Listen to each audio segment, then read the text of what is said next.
Hello all, welcome to my channel మేధా vlogs.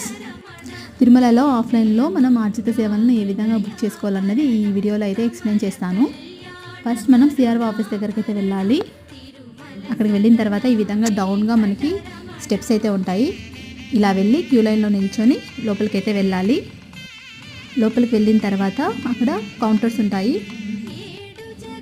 వాళ్ళు మనల్ని ఆధార్ కార్డ్ అయితే అడుగుతారు. మన దగ్గర ఆధార్ కార్డ్ ఒరిజినల్ కానీ జిరాక్స్ కాపీ కానీ ఉండాలి. మీరు ఏ సేవల్ని బుక్ చేసుకుంటారు, దానికి ఎంతమందిని అలౌ చేస్తారు, దాని కాస్ట్ ఎంత అనేది నేను వీడియో లాస్ట్లో అయితే మెన్షన్ చేస్తాను, చూడండి. ఈ సేవలను మనము ప్రతిరోజు మార్నింగ్ 11 నుంచి ఈవినింగ్ 5 లోపల అయితే బుక్ చేసుకోవాలి. ఆర్జిత సేవలకు సంబంధించిన ఫుల్ వీడియో అయితే నేను ఈ షార్ట్కి అయితే లింక్ చేస్తాను. ఆ వీడియో కూడా చూడండి. ఈ వీడియో మీకు నచ్చినట్లయితే please like, share and subscribe to my channel మేధా వ్లాగ్స్.